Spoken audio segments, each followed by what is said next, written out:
இந்த நைட்டில் வந்து ஒரு பீஃப் கறி கிடைக்குதுன்னா எந்த கடைன்னு பாருங்கள். பள்ளிக்கரணையில் வேலண்ணன் டிஃபன் கடைன்னு சொன்னால் யாருக்கும் தெரியாது. ஏன்னா அது பள்ளிக்கரணை போலீஸ் பூத்துக்கு பக்கத்தில் ஒரு சின்ன தள்ளுவண்டி கடை. அண்ணனோட கடை வந்து நைட் 9 மணிக்கு ஸ்டார்ட் ஆகும். கடையில் பார்த்தீங்கன்னா இட்லி, தோசை, முட்டை தோசை, ஆம்லேட்டு, ஆஃப் பாயில், அப்புறம் வந்து ஃபுல் பாயில் கிடைக்கும். அவருடைய ஐகானிக் டிஷ்ஷே பார்த்தீங்கன்னா அந்த பீஃப் ஃப்ரை தான்.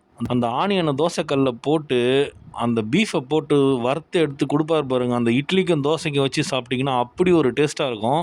ரொம்ப நாள் கழிச்சு இவரோட கடையில் சாப்பிட்றதுக்கான ஒரு வாய்ப்பு கிடைச்சிது. நேற்று தான் அது. நேற்று போய் நான் அந்த கடையில் போய் சாப்பிட்டேன். நல்லா சூப்பராக இருந்தது. நீங்கள் இதுக்கு முன்னாடி இந்த கடையில் சாப்பிட்ருந்தீங்கன்னா மறக்காமல் கமெண்ட் பாக்ஸில் வந்து கமெண்ட் பண்ணுங்கள். எனக்கு பர்சனலாக இந்த பீஃப் கறி, அதுக்கப்புறம் அந்த இட்லி ரொம்ப பிடிச்சிருந்தது. இந்த மாதிரி இன்ட்ரெஸ்டிங்கான வீடியோக்கு மறக்காமல் என் இன்ஸ்டா ஐடியா ஃபாலோ பண்ணி வச்சுங்க. நெக்ஸ்ட் வீடியோவில் பார்க்கலாம். பாய்.